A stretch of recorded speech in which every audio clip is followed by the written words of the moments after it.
मेहदी हसन का ये ट्वीट देखें। वह लूसी वाइट को जवाब दे रहे हैं, जिन्होंने ठीक ही कहा, मैं नहीं चाहता कि मेरा देश मोहम्मद, खान, पटेल, सिंह जैसे लोगों से भरा हो। अडे बायर्स या बाबा तुनिस, मैं ये नाम नहीं जानता, पर लगता है ये अफ्रीकी है। मैं चाहता हूँ कि मेरा देश Matthews, Peters, Johns, Williams, Christophers, Samuels जैसे लोगों से भरा हो। बिल्कुल ठीक है, बिल्कुल ठीक है। मैं इन नामों को सिर्फ गोरे लोगों के नाम नहीं मानता, बल्कि इन्हें पश्चिमी नाम मानता हूँ। जैसे वेस्ली स्नाइप्स को ही ले लीजिए, जो एक हॉलीवुड अभिनेता हैं। हाँ, वे काले हैं, लेकिन पूरी तरह पश्चिमी अमेरिकी और अफ्रीकी अमेरिकी इतिहास व विरासत वाले हैं। लेकिन वे जितने भी नए पश्चिमी लोग पश्चिम में आए हैं, उनसे कहीं ज्यादा पश्चिमी हैं। हाँ, आपको काले अमेरिकी और सोमाली अमेरिकी में अंतर दिखता है ना? तो मैं इसे ऐसे ही पढ़ रहा हूं, ठीक है?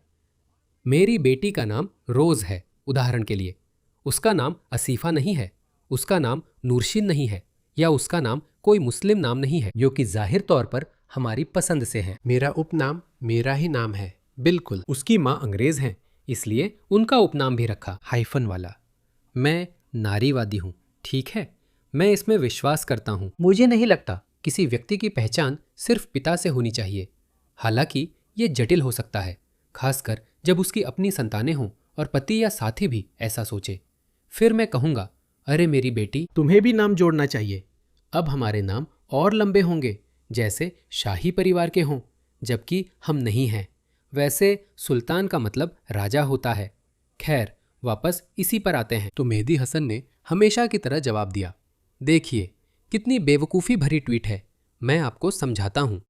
खैर, तुम्हारे पूर्वजों को पहले सोचना चाहिए था कि वो मोहम्मद, खान और पटेल की ज़मीनों पर कब्जा करने क्यों गए। अपने नस्लवाद का मजा लो। देखो, ये हर चीज़ में नस्ल देखता है। मैंने इसे गोरेपन के नज़रिए से नहीं देखा, हालांकि ऐसे नाम वाले ज़्यादातर लोग गोरे होते हैं। मैं आपको फ़र्क बताऊंगा। तो सबसे पहले ये ट्वीट बुनियादी तौर पर वैचारिक रूप से, नैतिक रूप से और तार्किक रूप से भी गलत है। ये नैतिक रूप से गलत क्यों है? पहले, आप अपने पर दादा के अपराधों के लिए बेटे को कैसे सजा दे सकते हैं? अगर हम मान भी ले कि उन्होंने कोई अपराध किया था, जो कि फिर से हम उस पर वापस आएंगे।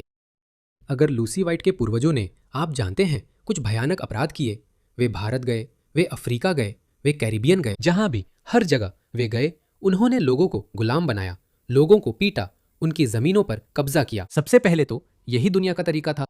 मैं इसे प्रतिस्पर्धी सभ्यताओं और समाजों के रूप में देखूंगा। हर कोई बढ़त पाने की कोशिश कर रहा था, और सच कहूं तो अब भी सब कुछ नहीं बदला है। हमारी मौजूदा महाशक्ति संयुक्त राज्य अमेरिका सबसे सौम्य महाशक्ति है, लेकिन वह भी अपना अस्तित्व और दुनिया पर वर्चस्व बनाए रखने की कोशिश कर रहा है, जो बुरा नहीं है। यह उपयोगी है, क्योंकि अगर अमेरिका दुनिया को नियंत्रित नहीं करता तो कोई और करेगा। कौन करेगा? चीन। सबसे अधिक संभावना है उस समय सोवियत संघ। मैं उन दुनियाओं में रहने की कल्पना भी नहीं कर सकता था। तो अमेरिकी वर्चस्व महत्वपूर्ण है, और ठीक वैसे ही जैसे अतीत में, मान लीजिए 17वीं, 18वीं और 19वीं शताब्दी में यूरोपीय शक्तियां एक मजबूत पकड़ बनाने की कोशिश कर रही थी, ताकि वे शीर्ष पर रह सके और वे दुनिया पर राज कर सके या दुनिया को नियंत्रित कर सके। सही है, वे मशीनों के पुर्जे थे और वही कर रहे थे जो मानवता उस समय तक हमेशा करती आई थी। मुझे नहीं पता कि ये नैतिक रूप से गलत है या नहीं। मेहदी हसन के बारे में क्या ख्याल है? अब आप लूसी वाइट और अन्य पश्चिमी लोगों के नस्लवाद को लेकर चिंतित हैं, और वे ऐसा करने में बिल्कुल सही है, क्योंकि अब हमें थोड़ी दूरी से देखना होगा। व्यक्तिवाद के दिन लद गए हैं। अब हमें लोगों को समूहों के नजरिए से देखना होगा। मेरी बात सुनो, आपको लग सकता है कि ये जेनोफोबिक है या ये नस्लवाद में बदल सकता है। ऐसा नहीं होगा, क्योंकि अब हमें व्यापक दृष्टिकोण अपनाना होगा, क्योंकि पश्चिमी सभ्यता दांव पर है। पश्चिमी सभ्यता का अस्तित्व दांव पर है, और ये सदियों से चलता आ रहा है। पिछले 75 साल अपेक्षाकृत शांतिपूर्ण रहे, जो एक अपवाद है। वे 75 साल, वह युग अपवाद है, यह सामान्य नहीं है। आने वाला समय ही सामान्य है। हमने जबरदस्त शिखर का आनंद लिया, अब हम एक गिरावट का अनुभव करने जा रहे हैं। तो मेहदी हसन के पूर्वज, उनके पूर्वज असल में वैसे तो वो मेरे भी हैं। मैं जातीय रूप से पंजाबी हूँ और मेरे परदादा कहीं भारत में थे। मुझे नहीं पता वो क्या कर रहे थे, शायद खेत जोत रहे होंगे या शाही दरबार में काम कर रहे होंगे, मुझे नहीं पता। शायद मुगलों के लिए काम कर रहे होंगे। मैंने इतनी दूर तक नहीं देखा। मैं अभी तक who do you think you are show में नहीं आया हूं। तो मेरे पूर्वजों को विज्ञान, तकनीक और शिक्षा में निवेश करना चाहिए था और मजबूत सेनाएं बनानी चाहिए थी। तो फिर अंग्रेज, कुछ हजार अंग्रेज पूरे भारत को उपनिवेश नहीं बना सकते थे, जिसमें उस समय लगभग 30 करोड़ लोग थे। 30 करोड़ लोग और सिर्फ 30,000 अंग्रेजों ने हमें जीत लिया। हम पर शर्म है, ठीक है, हम पर शर्म है, ठीक है। तो हमें दबा दिया गया, हमें उपनिवेश बना लिया गया। उस समय दुनिया का यही तरीका था। इसलिए मैं नैतिक तर्क नहीं समझता। यह नैतिक नहीं, पूरी तरह उपयोगितावादी है। दुनिया ऐसे ही चलती थी, ठीक है, और क्यों ना इससे भी आगे पीछे जाए। मुसलमानों का क्या? मुसलमानों ने उत्तर अफ्रीका पर कब्जा किया था। मेहदी हसन खुशी खुशी कहेंगे हम। हालांकि वो असल में इतना चतुर है, लेकिन दूसरे मुसलमान ऐसा करते हैं। हम स्पेन चले गए थे। तुम स्पेन में क्या कर रहे थे भाई? तुम फ्रांस में घुसने की कोशिश क्यों कर रहे थे? चार्ल्स मार्टेल की वजह से। उन्होंने तुम्हें पीछे धकेलना शुरू कर दिया। तुम वहां कर क्या रहे थे? तुम उपनिवेश बना रहे थे। तुम वही कर रहे थे जो उस समय तक हर कोई कर रहा था। लेकिन जब हालात बदलते हैं और दूसरे लोग वही करते हैं तो तुम्हें उससे दिक्कत होती है। नहीं, ये कोई नैतिक तर्क नहीं, ये वही है। आखिरी बात जो मैं कहना चाहता हूं कि मुसलमान हमेशा इसका इस्तेमाल ऐसे करते हैं मानो ये पश्चिम पर अपने कब्जे को सही ठहराने की कोई दलील हो। ठीक है मुसलमानों, आपको ऐसे सोचने का पूरा हक और अधिकार है। आप सैन्य रूप से उन्हें नहीं हरा सके तो आपको कोई दूसरा चालाक रास्ता ढूंढना पड़ा। आपने वो तरीका ढूंढ लिया, बहुत बढ़िया। सदी की शुरुआत में यूरोप में 50 लाख मुसलमान थे। क्या आपको पता है कि अभी यूरोप में कितने मुसलमान हैं? 5 करोड़। 5 करोड़। ये ऑस्ट्रेलिया और न्यूजीलैंड की कुल आबादी से भी ज्यादा है।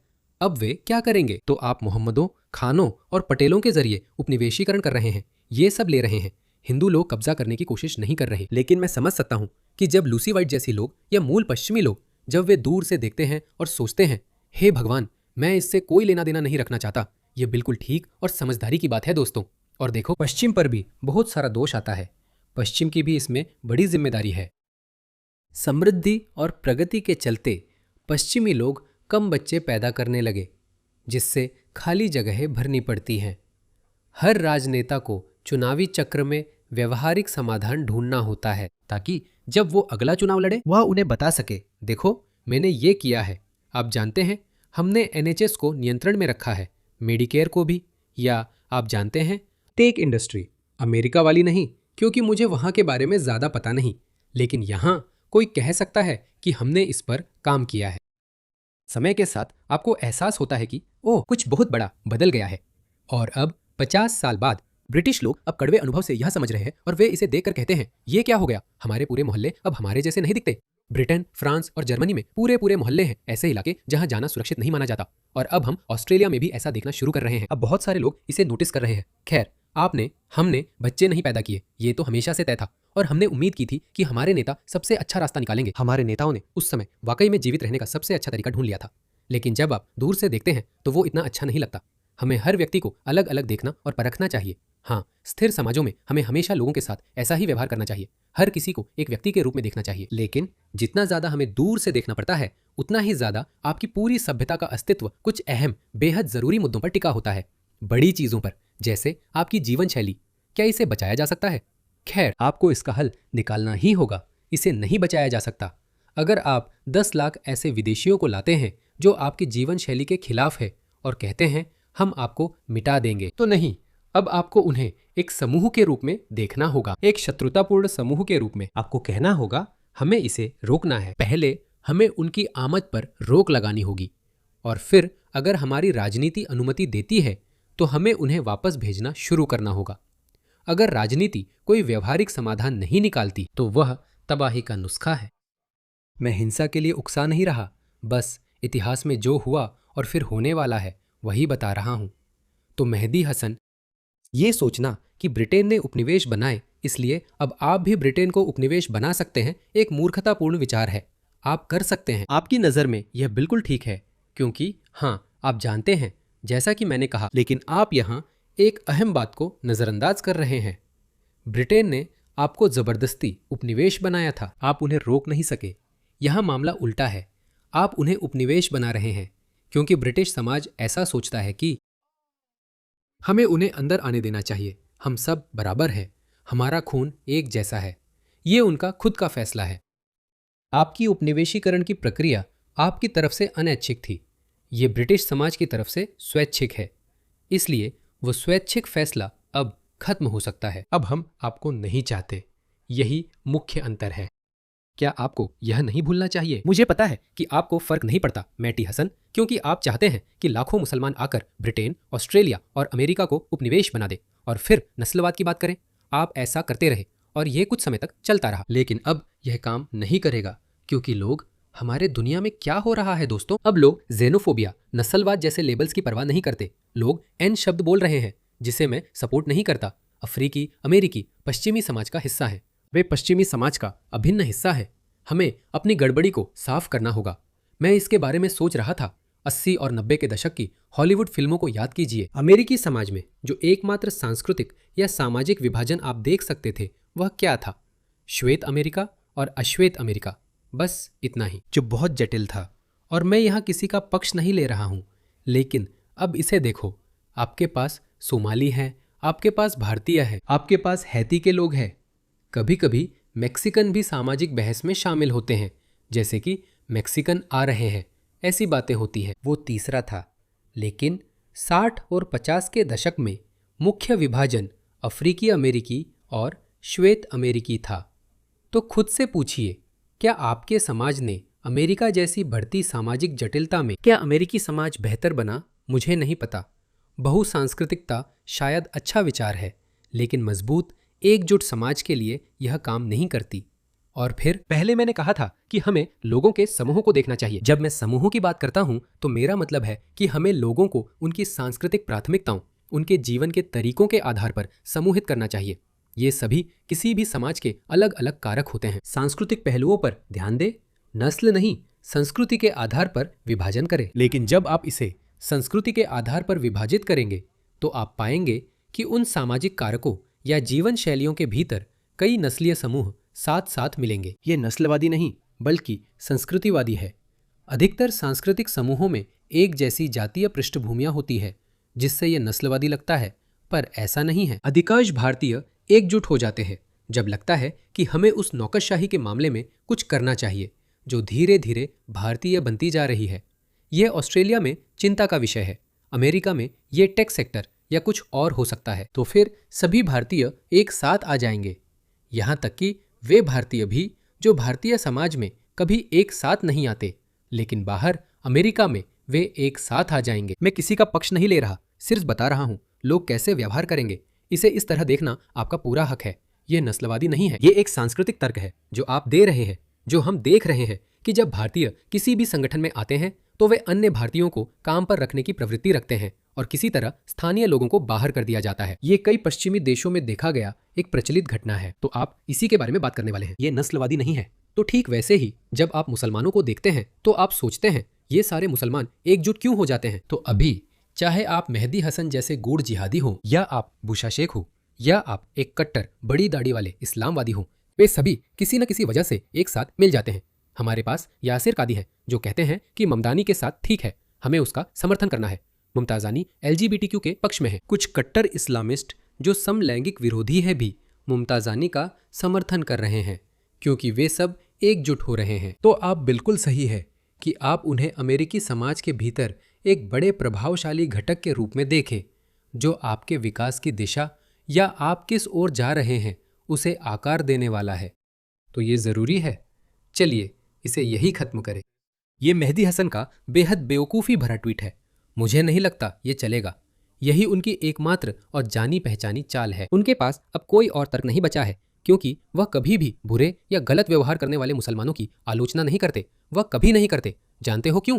क्योंकि वह जानते हैं कि वह क्या कर रहे हैं। तो दोस्तों, इस झांसे में मत आना। मुझे यकीन है आप नहीं आएंगे। जब मैं मन में इन हालात की कल्पना करता हूं तो मुझे मुसलमान जीतते हुए नहीं दिखते, लेकिन मुझे एक गंभीर पश्चिम में गंभीर संघर्ष दिखता है और बाहर की तरफ हमारे पास ये पूरा चीन, ताइवान, रूस, यूक्रेन वाला मामला चल रहा है। और अंदर की तरफ हमारे पास ये सांस्कृतिक संघर्ष हैं। वो उस अर्थ में सांस्कृतिक संघर्ष नहीं है, लेकिन हाँ, असल में हैं। मुझे लगता है हाँ, सांस्कृतिक संघर्ष अभी खत्म नहीं हुए हैं, वे विकसित हो रहे हैं। वे एक गंभीर टकराव की ओर बढ़ रहे हैं। जितना ज्यादा हम समझेंगे उतना ही बिना नुकसान बाहर निकल सकते हैं।